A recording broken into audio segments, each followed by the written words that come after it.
Good afternoon everyone. Today ay magbe-bake naman tayo. Magbe-bake tayo ng blueberry muffins. Ang mga ingredients natin ay ang mga sumusunod. 2 cups of sifted flour, 1 tablespoon of custard powder, 3 teaspoons of baking powder, 1 cup of white sugar, 3/4 cup or 1 cup of blueberry, fresh blueberry. And to the wet ingredients, kailangan natin ng 3/4 cup of sunflower oil, 3/4 cup of blue top milk, and 2 eggs. Fresh milk ang kailangan yung gamitin, or kung wala kayong fresh milk, pwede kayo gumamit ng powdered milk, tapos iyan nyo lang sa water, dissolve.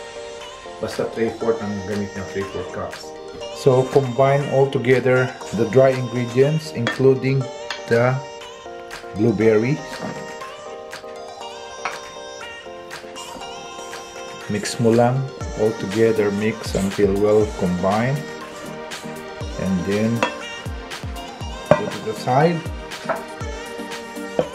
At sa isang bowl, pagsama-samahin naman natin ng wet ingredients. 3/4 cup of sunflower oil and 3/4 cup of fresh milk,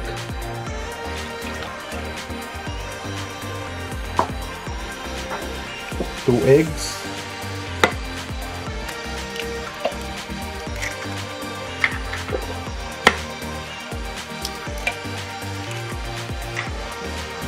and mix it. And then now mimix na natin ang wet ingredients sa dry ingredients.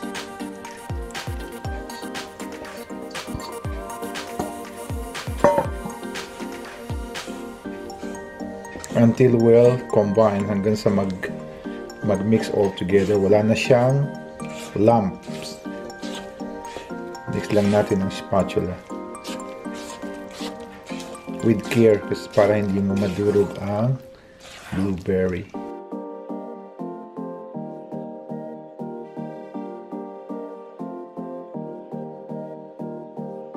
So ayan, well combined na siya kung makikita nyo.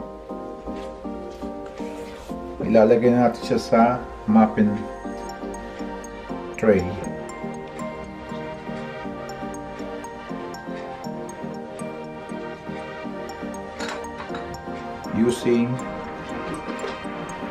Using the ice cream scoop.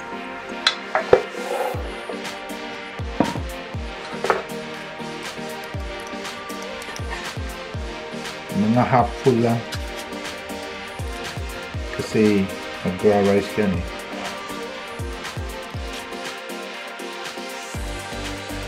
Kailangan meron siyang blueberry every muffin.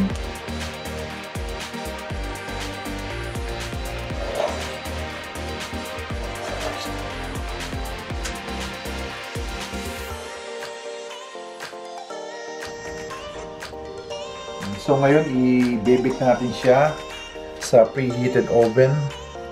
Na-preheat ko na yung oven natin na 180 degrees Celsius. I preheated by 10 minutes. And then, gonna put it inside the oven for 15 to 20 minutes. Or until cooked. You can check it from time to time. So after 20 minutes, eto na siya. Luto na ang ating blueberry muffins. So, ang gagawin natin, ililipat natin siya sa cooling tray.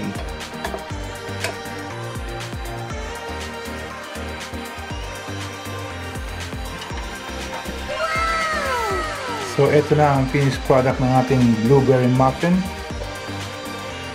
Ito na siya. So, ngayon, titikman ko na ang isang piraso.